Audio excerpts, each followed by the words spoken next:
पहली खबर रहने वाली है आप लोगों के लिए, तो जान लीजिए।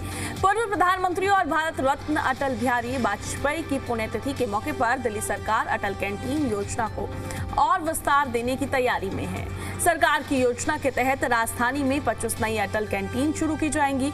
इस पहल का मकसद आर्थिक रूप से कमजोर लोगों, मजदूरों, रिक्शा चालकों, घरेलू सहायकों और जरूरतमंद परिवारों को सस्ती और पौष्टिक भोजन की सुविधा उपलब्ध कराना है। सीधे तौर पर देखा जाए ये अटल कैंटीन जो है, इस बार दिल्ली सरकार का फोकस अब देखने को मिल रहा है।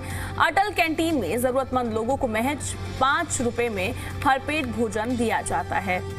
और साथ ही आपको बता दें कि एक थाली की वास्तविक लागत की अगर बात की जाए तो करीबन 30 रुपए बताई जाती है, पर जो लोगों को ये थाली दी जाती है केवल 5 रुपए में दी जाती है, जिसमें दिल्ली सरकार 25 रुपए की सब्सिडी देती है।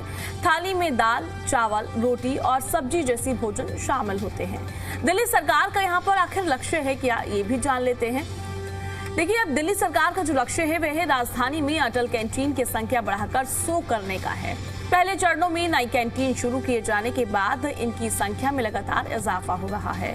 सरकार का यहाँ पर कहना है कि अटल कैंटीन सिर्फ सस्ता खाना उपलब्ध कराने की योजना नहीं, बल्कि जरूरतमंद लोगों को सम्मान के साथ भोजन उपलब्ध कराने की भी पहल है। और कैंटीनों में व्यवस्था को पारदर्शी रखने के लिए डिजिटल टोकन और साथ ही सीसीटीवी निगरानी जैसी व्यवस्थाएं भी देखने को मिल रही हैं। और सरकार का यहाँ पर फोकस है कि भोजन की गुणवत्ता, साफ सफाई और जरूरतमंद लोगों तक योजना का लाभ पहुंचाने पर है। यानी कि अटल बिहारी वाजपेयी की पुण्यतिथि पर दिल्ली में अटल कैंटीन योजना को विस्तार देने की तैयारी है और आने वाले समय में राजधानी के ज्यादा से ज्यादा इलाकों में लोगों को 5 रुपए में पौष्टिक भोजन और साथ ही सीधे तौर पर पौष्टिक भोजन हो, स्वच्छ भोजन हो, साफ सफाई का ध्यान रखा जाए, ये सभी चीजें उपलब्ध कराने पर दिल्ली सरकार का फोकस देखने को मिल रहा है। अगर हम बात करें, पिछले कई दिनों से आप देख रहे होंगे दिल्ली सरकार का अटल कैंटीन पर फोकस देखने को मिल रहा है। दिल्ली सरकार का जो फोकस है कि राजधानी दिल्ली में ज्यादा से ज्यादा अटल कैंटीन खोली जा सके, यानी कि जो जरूरतमंद लोग हैं, गरीब वर्ग लोग हैं, जो ज्यादा पैसे देकर खाना नहीं खा सकते हैं, वो यहाँ पर केवल 5 रुपए दें और भरपेट खाना खा सके। और देखिए, अब लगातार इनकी संख्या बढ़ती हुई नजर आ रही है। आज भी करीबन 25 कैंटीन का मुख्यमंत्री रेखा गुप्ता उद्घाटन करते हुए नजर आएंगी। पूर्व प्रधानमंत्री और भारत रत्न अटल बिहारी वाजपेयी की पुण्यतिथि के मौके पर ये दिल्ली सरकार की तरफ से सीधे तौर पर बड़ी सौगात राजधानी दिल्ली के लोगों को दी जाएगी। अटल कैंटीन योजना को और विस्तार देने की सीधे तौर पर दिल्ली सरकार की तैयारी देखने को मिल रही है। दिल्ली सरकार का लगातार फोकस देखने को मिल रहा है। सरकार की योजना के तहत राजधानी में 25 नई अटल कैंटीन और भी अब शुरू होती हुई नजर आएंगी। आज थोड़ी ही देर में मुख्यमंत्री रेखा गुप्ता इनका उद्घाटन करती हुई नजर आएंगी। इस पहल का आखिर मकसद है क्या, राजधानी दिल्ली में ये अटल कैंटीन क्यों खोली जा रही है और केवल 5 रुपए में खाना क्यों दिया जा रहा है और किन लोगों के लिए खाना दिया जा रहा है, ये सवाल आपके भी जहन में होगा, तो जान लीजिए। देखिए, जो आर्थिक रूप से कमजोर लोग होते हैं, मजदूरों की बात की जाए, जो रिक्शा चालक होते हैं, घरेलू सहायकों की बात की जाए, जरूरतमंद परिवार भी काफी होते हैं जिनको जरूरत होती है पर वो पौष्टिक खाना नहीं खा पाते हैं। आप देखते होंगे बाहर पूरा दिन बिना खाए लोग बिता देते हैं, तो ये उन्हीं के लिए राजधानी दिल्ली में सीधे तौर पर यह पहल की गई है। दिल्ली सरकार लगातार अटल कैंटीन की सौगात दिल्ली वासियों को देती हुई नजर आ रही है और आज भी करीबन 25 अटल कैंटीन की सौगात मुख्यमंत्री रेखा गुप्ता देंगे। दिल्ली की महिलाओं के लिए बड़ी राहत की खबर सामने आ रही है। राहत की खबर आखिर है क्या और ये खबर महिलाओं के लिए है, तो जान लीजिए। अगर आप डीटीसी से सफर करती हैं तो बिल्कुल ये खबर आपके लिए है। डीटीसी और क्लस्टर बसों में मुफ्त सफर के लिए मिलने वाले पेपर पिंक टिकट की सुविधा अब 31 अगस्त तक जारी रहने वाली है। पहले 16 अगस्त से पिंक सहेली स्मार्ट कार्ड को अनिवार्य करने की योजना थी, लेकिन सरकार ने फिलहाल इस व्यवस्था को और भी ज्यादा एक्सटेंड कर दिया है। यानी कि अब योजना जो है सीधे तौर पर देखा जाए, महिलाएं अभी कुछ दिन और इसका लाभ उठा सकती हैं। हालांकि उठा तो बाद में भी सकती है, पर पिंक कार्ड से ही वो बसों में सफर कर पाएंगे। अभी तक पिंक टिकट मिलती थी, पिछली सरकार में भी आपने देखा, और अभी भी जो है अभी इस डेट को 15 दिन और एक्सटेंड कर दिया गया है। आप पिंक टिकट से सफर कर सकते हैं। यानी कि अब योग्य महिला यानी 31 अगस्त तक पहले की तरह पेपर वाला पिंक टिकट लेकर डीटीसी और क्लस्टर बसों में मुफ्त यात्रा कर सकेंगी। परिवहन विभाग की ओर से जारी आदेश में पेपर आधारित पिंक टिकट व्यवस्था को 31 अगस्त तक बढ़ाने की मंजूरी दी गई है। सरकार धीरे धीरे पेपर टिकट की व्यवस्था को खत्म करने और पिंक सहेली स्मार्ट कार्ड आधारित सिस्टम लागू करने की तैयारी में है। बताया ये गया है कि दिल्ली में अब तक करीब 18 लाख पिंक सहेली स्मार्ट कार्ड बांटे जा चुके हैं। अगस्त के अंत तक ज्यादा से ज्यादा महिलाओं को स्मार्ट कार्ड से जोड़ने का लक्ष्य है। महिलाओं को स्मार्ट कार्ड बनवाने में परेशानी ना हो, इसके लिए दिल्ली में 50 अधिकृत केंद्र भी बनाए गए हैं। इसके बाद मुफ्त बस यात्रा की सुविधा स्मार्ट कार्ड के जरिए देने की दिशा में आगे बढ़ा जाएगा। फिलहाल महिलाओं के लिए राहत यही है कि पिंक सहेली स्मार्ट कार्ड नहीं होने पर भी 31 अगस्त तक पेपर पिंक टिकट के जरिए वो मुफ्त में यात्रा कर सकती हैं। देखिए, अगर हम ओवरऑल समझे तो अभी तक जो महिलाएं हैं बस में सफर करती हैं, उनको एक पिंक टिकट दिया जाता है जो कि पेपर का होता है। अभी तक काफी समय से राजधानी दिल्ली की महिलाएं इस पिंक टिकट का लाभ ले रही थी और अब दिल्ली सरकार की तरफ से स्पष्ट तौर पर कहा गया कि अब पिंक कार्ड लाया जाएगा और लाभ भी दिया गया है। काफी सारी महिलाओं ने पिंक कार्ड बनवा भी लिया है, पर अभी भी कुछ ऐसी महिलाएं हैं राजधानी दिल्ली में जिन्होंने पिंक कार्ड नहीं बनवाया है। तो उसको देखते हुए दिल्ली सरकार ने अब 15 दिन और एक्सटेंड कर दिए 31 अगस्त तक। पहले 16 अगस्त तक एक्सटेंड किया गया था और अब 31 अगस्त तक और एक्सटेंड कर दिया गया है। यानी कि आप अभी 31 अगस्त तक तो पिंक टिकट से सफर कर सकते हैं, पर उसके बाद आपके पास पिंक कार्ड होना अनिवार्य है। आप दिल्ली के निवासी होना अनिवार्य है जब भी पिंक कार्ड बनेगा। अभी तो राजधानी दिल्ली में जितनी भी महिलाएं हैं, चाहे वो उत्तर प्रदेश से हो, चाहे बिहार से हो, चाहे झारखंड से हो, कहीं से भी हो, अगर वो दिल्ली में रहती है तो उस पिंक टिकट से सफर करती है। पर पिंक कार्ड जो है सभी के लिए नहीं है, केवल दिल्ली की महिलाओं के लिए है। जो दिल्ली में रहती हैं उनके लिए पिंक कार्ड की व्यवस्था की गई है और इस पिंक कार्ड के लाभ भी कई हैं। इससे पूरा डाटा रिकॉर्ड हो जाएगा कि कितनी महिलाओं ने सफर किया है। राजधानी दिल्ली में स्वतंत्रता दिवस के बाद भी कई इलाकों में सुरक्षा व्यवस्था की वजह से सीधे तौर पर अभी भी अलर्ट जारी किया गया है। देखिए, अब सीधे तौर पर हम आपको बताते हैं कि अगर आप दिल्ली में रहते हैं और आपको भी घर से निकलना है ऑफिस के लिए, तो कौन कौन से रास्तों पर जाने से बचना है, किन रास्तों पर आवाजाही जो है बाधित होती हुई नजर आएगी, तो जान लीजिए। खासकर लाल किला, चांदनी चौक, कश्मीरी गेट, दरियागंज, जामा मस्जिद और सेंट्रल दिल्ली की तरफ जाने वाले लोगों को निकलने से पहले ट्रैफिक की स्थिति जरूर जांच लेनी है। लाल किले के आसपास नेताजी सुभाष मार्ग और साथ ही लोधियन रोड, एसपी मुखर्जी मार्ग, चांदनी चौक रोड और रिंग रोड के कुछ हिस्सों पर हाल ही के दिनों में ट्रैफिक प्रतिबंध और डायवर्जन लगाए गए थे। इसके अलावा राजघाट, शांतिवन, आईटीओ और कश्मीरी गेट, आईएसबीटी की तरफ भी ट्रैफिक दबाव बढ़ सकता है। बारिश होने की स्थिति में जलभराव के कारण कुछ प्रमुख सड़कों पर जाम और धीमी रफ्तार भी देखने को मिल सकती है। हालांकि मैं अगर अभी वेदर की बात करूं तो वेदर भी साफ देखने को मिल रहा है। बारिश का अनुमान नहीं है, पर आजकल जिस तरीके से वेदर एकदम से बदल सकता है, तो मौसम बदला तो उस वजह से भी आपको परेशानी का सामना करना पड़ सकता है। ऐसे में अगर बहुत जरूरी ना हो तो आज ओल्ड दिल्ली और लाल किले के आसपास के इलाकों में कार से जाने से आप बचे। लंबी दूरी के सफर के लिए मेट्रो का प्राथमिकता से आप सीधे तौर पर इस्तेमाल कर सकते हैं और रेलवे स्टेशन या एयरपोर्ट जाना हो तो अतिरिक्त समय लेकर निकले और सीधे तौर पर रास्ते में ट्रैफिक पुलिस के ताज़ा निर्देशों का पालन करें। देखिए, ये कार्यक्रम जो है हमारा डेली बेसिस पर आता है और हम आपको एक बात जरूर कहते हैं कि आप जब भी निकलते हैं अपने घर से बाहर तो एक बार आप ट्रैफिक अपडेट जरूर देख लीजिए कि कौन से रास्ते जो हैं बाधित रहने वाले हैं, किन रास्तों पर ज्यादा ट्रैफिक देखने को मिल सकता है और किन रास्ते पर आप निकल सकते हैं। हालांकि मैं आज की बात करूं, आज संडे है तो इतना रश नहीं होगा, पर सबसे बड़ी बात यहाँ पर यह है, अभी 15 अगस्त था कल, आज भी कहीं ना कहीं कुछ रूट्स ऐसे रहने वाले हैं जो प्रभावित रहेंगे। वहां जाने से आपको परेशानी का सामना करना पड़ सकता है। अगर आप 4 व्हीलर से जा रहे हैं तो सीधे तौर पर आप जब भी निकलते हैं अपने घर से बाहर तो एक बार ट्रैफिक अपडेट जरूर देख लीजिए।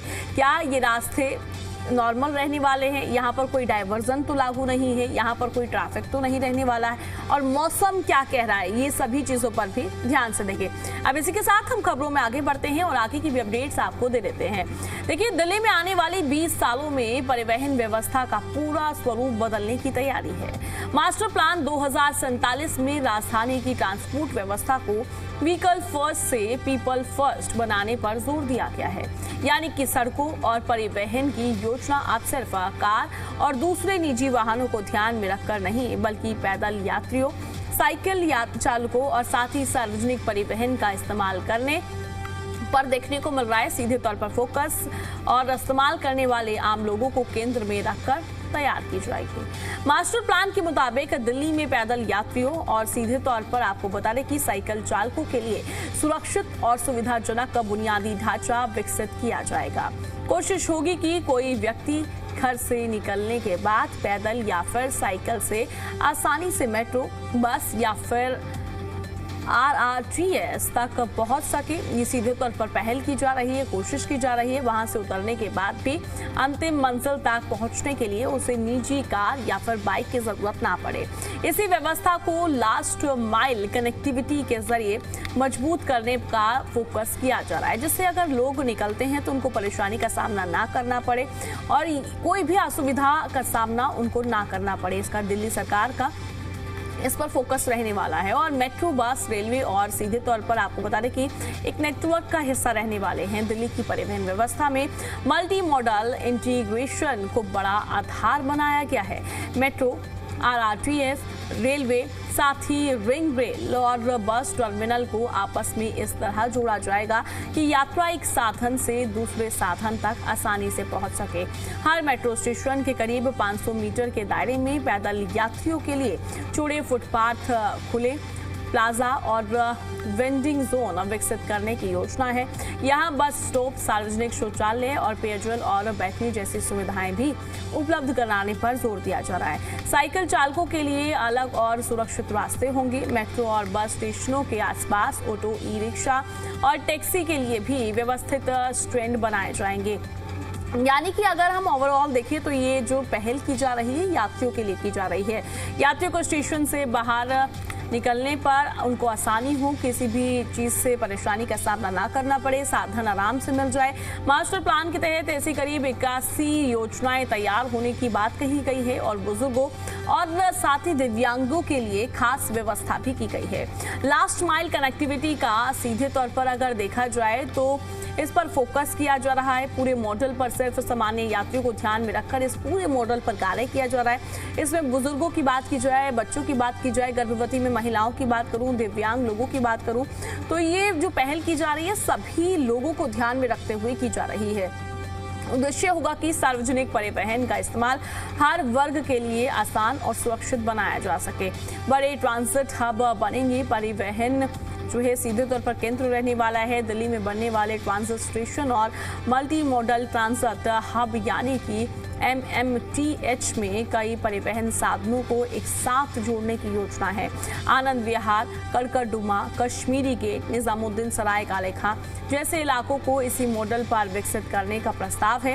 रेलवे, मेट्रो, बस, ऑटो और दूसरे परिवहन साधनों को एक ही नेटवर्क में जोड़ने के लिए अलग अलग सरकारी एजेंसियां मिलकर काम करेगी। यहाँ जमीन के टुकड़े रेलवे लाइन या फिर बड़ी सड़कों के कारण अलग होंगे और स्काई वॉक या सबवे के जरिए कनेक्टिविटी भी दी जाएगी। साथ ही आपको बता दें कि इन हबों में ट्रैफिक मैनेजमेंट के लिए इंटेलिजेंस, ट्रांसपोर्ट सिस्टम और AI आधारित तकनीक का इस्तेमाल भी किया जाएगा। भविष्य में आने वाली हाई स्पीड रेल, RRTS और नई मेट्रो लाइनों के स्टेशनों को भी इस नेटवर्क से जोड़ने की योजना है। निजी वाहनों को कम करने की तैयारी की जा रही है। मास्टर प्लान में निजी वाहनों के इस्तेमाल को सीधे तौर पर अब ये दिल्ली सरकार का कदम देखने को मिल रहा है। अब देखिए खबरों में आगे बढ़ते हैं, आगे की भी अपडेट्स आपको दे देते हैं। दिल्ली में आने वाले वर्षों में आवासीय विकास का स्वरूप पूरी तरह से बदलने की तैयारी है।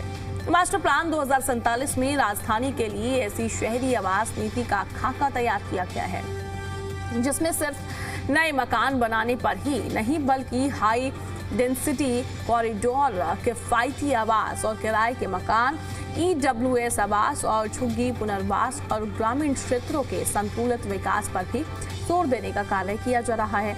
यानी कि दिल्ली में बढ़ती आबादी और आवास की जरूरत को देखते हुए शहर के विकास को नए तरीके से व्यवस्थित करने की कोशिश की गई है। मास्टर प्लान के तहत UER 2 के विकसित हिस्से के आसपास करीब 20 वर्ग किलोमीटर क्षेत्र को हाई डेंसिटी कॉरिडोर के रूप में विकसित करने का प्रस्ताव है।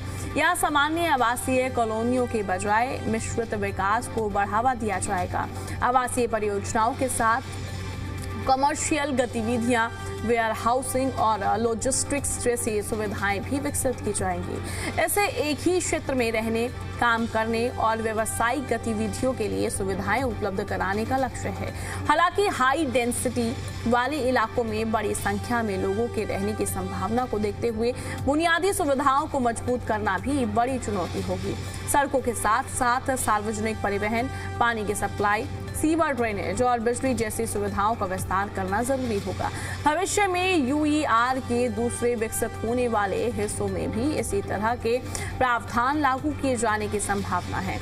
मास्टर प्लान में आर्थिक रूप से कमजोर वर्ग यानी कि ईडब्ल्यूएस और कम्युनिटी सर्विस पर्सनल के लिए भी खास प्रावधान किए गए हैं। ग्रुप हाउसिंग परियोजनाओं में अनुमत FAR से ऊपर कम से कम 15% अतिरिक्त FAR का इस्तेमाल भी इन वर्गों के आवास के लिए करना होगा। EWS आवास के लिए कारपेट एरिया 25 से 30 वर्ग मीटर तक रखने का प्रावधान रखा गया है। और आपको बता दें कि ग्रुप हाउसिंग के लिए न्यूनतम प्लॉट क्षेत्रफल 300 वर्ग मीटर और न्यूनतम सड़क ROWA 18 मीटर निर्धारित किया गया है।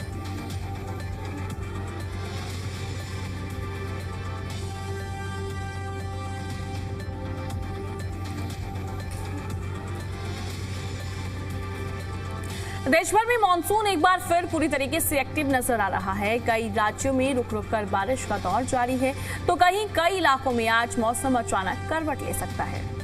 अगर आप आज यानी कि 16 अगस्त को घर से बाहर निकलने का प्लान बना रहे हैं तो मौसम के मिजाज को देखकर ही अपने घर से निकले, थोड़ी सावधानी जरूर बरतें। मौसम विभाग के पुनर्नुमान के मुताबिक देश के कई हिस्सों में भारी बारिश के साथ आंधी, तूफान, गरज चमक और तेज हवाएं चलने की संभावना है। कुछ इलाकों में हवा की रफ्तार 70 किलोमीटर प्रति घंटे तक पहुंच सकती है। मौसम विभाग के अलर्ट के बीच कई राज्यों में तेज बारिश के साथ आकाशीय बिजली गिरने का खतरा भी बना हुआ है।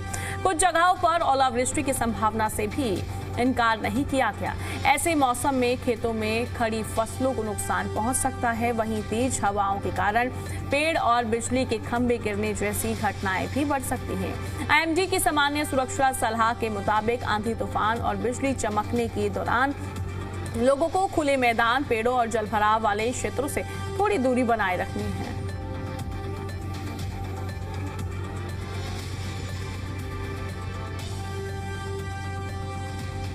देखिए, अब बात करेंगे पेट्रोल और डीजल की कि फिलहाल पेट्रोल और डीजल के क्या दाम बने रहे हैं। तो फिलहाल हम दिल्ली की बात करें तो दिल्ली में पेट्रोल 102.12 पर लीटर बना हुआ है। साथ ही डीजल 95.20 पर लीटर और CNG बनी हुई है 83.09 पर kg। वहीं नोएडा में 102.12 पर लीटर पेट्रोल है, 95.56 पर लीटर डीजल है और 91.70 पर kg CNG है। गुरुग्राम की बात की जाए तो गुरुग्राम में पेट्रोल 102.97 लीटर पेट्रोल बना हुआ है। साथ ही डीजल 95.44 पर लीटर और CNG 88.12 पर kg बनी हुई है। तो ये दिल्ली, नोएडा, गुरुग्राम के दाम आपकी टीवी स्क्रीन पर हैं।